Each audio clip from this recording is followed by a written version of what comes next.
In today's Your Healthy Family, just how important is a good night's sleep? When Brooks, who lives here in Colorado Springs, was 3 years old, his mom Susan began to notice some behavioral issues that many parents can likely relate to. He was having some behavior problems as far as lashing out, acting out, not wanting to listen, pay attention, which was more than what I felt was typical toddler behavior. Susan also noticed something else about her son. He was still at the age of 3 waking up multiple times in the middle of the night.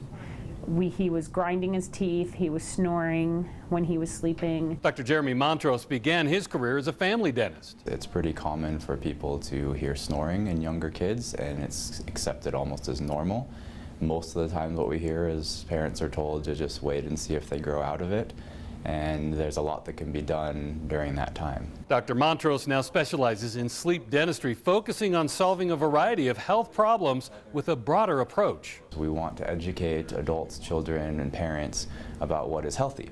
What we find in our society is a lot of times there's a confusion between normal and healthy.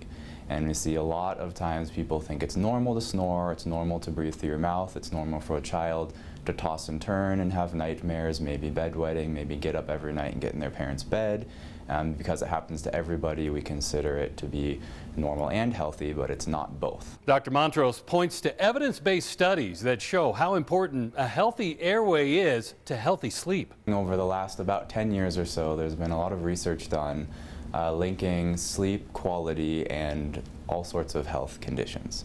With kids, they've done huge studies, one with 11,000 kids, looking at early signs of sleep and breathing disorders linked with IQ over the first 7 years of life, and also behavioral issues, and found links between 50 and 100% increased behavioral issues and decrease in IQ over those times, which is not normal. The focus of his work now at Breathe Correct centers on making quality sleep a top priority, even for young children. Even in a 4-year-old, and especially actually in a 4-year-old, this is when they're developing the quickest. You have a lot of brain development and body development, and any even slight disruptions to the sleep quality can have a huge effect on those really rapidly developing parts of the body.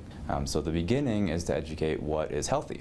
And healthy is quiet, restful sleep. So a child and adult should be breathing fairly effortlessly through their nose, day and night. Their tongue has a correct position and an incorrect position. There's correct ways to swallow, and there's correct positions of the jaw.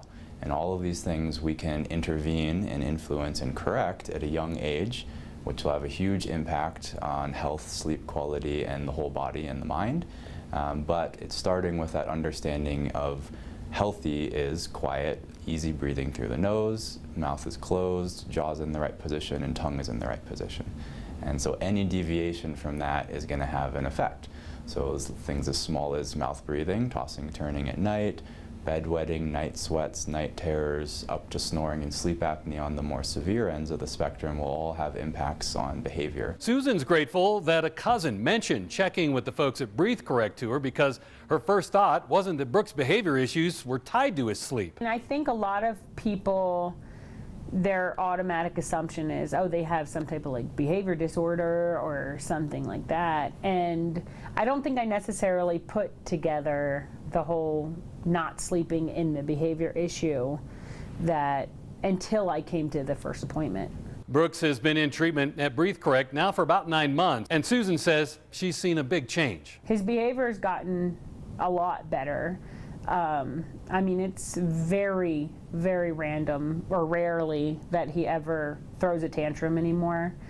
And he's now sleeping through the night. He no longer grinds his teeth. He doesn't snore. In our next story, find out what's been involved with Brooks' diagnosis and treatment. And for more information on this story, check out the online version. For Your Healthy Family, I'm Ira Cronin. For more health stories, head to yourhealthyfamily.com.